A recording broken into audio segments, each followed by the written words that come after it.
Hello friends, welcome to my blogging channel. তো তোমরা কেমন আছো? আমি কিন্তু খুব ভালো আছি।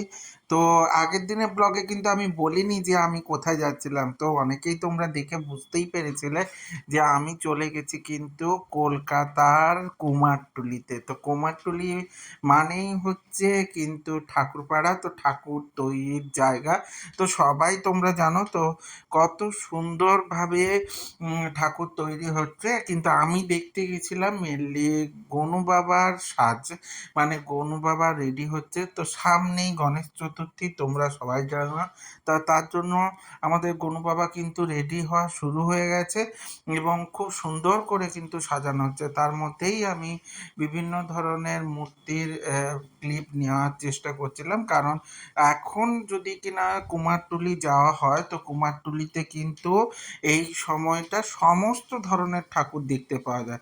শুধুমাত্র জন্মাষ্টমী উপলক্ষে যেসব ঠাকুর ছিল তারা বেরিয়ে গেলেও গণেশ, বিশ্বকর্মা, তার সঙ্গে সঙ্গে লক্ষ্মী, সরস্বতী, এ, মানে যেগুলো হচ্ছে তোমার দুর্গার সেটে পাওয়া যায়, তো কার্তিক, গণেশ, তো সবাইকে দেখতে পাবে। তার সঙ্গে মা দুর্গা তো রেডি হচ্ছে।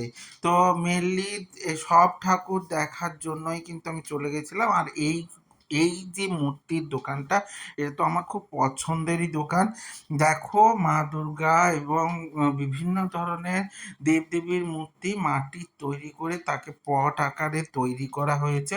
তো সবাই তোমরা এই জায়গাটা এলে একবার হলেও থেমে যাবে। এবং গণে বাবা কিন্তু অনেক জায়গায় রেডি এবং অনেক জায়গায় রেডি হচ্ছে।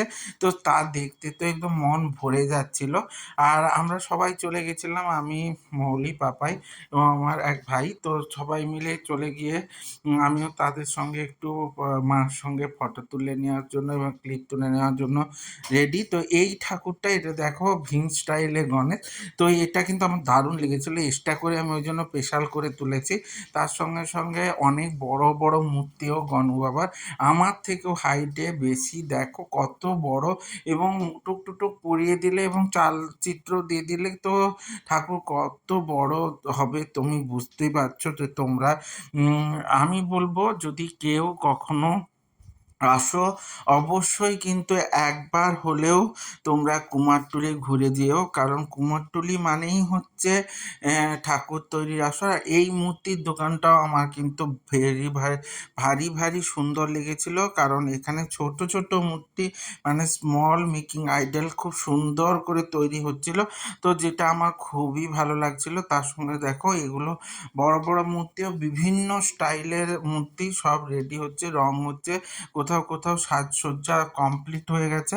সব দেখে তো মন ভরে গেছিলো। তো কারা কারা তোমরা কুমারটুলি এসেছো এবং কারা কারা এই মধ্যে আসতে চলেছ, এবং যারা আসতে চাচ্ছ তারা অলরেডি কিন্তু তাড়াতাড়ি চলে আসো। তো আমি একটু রুট ম্যাপিংটা বলে দিই।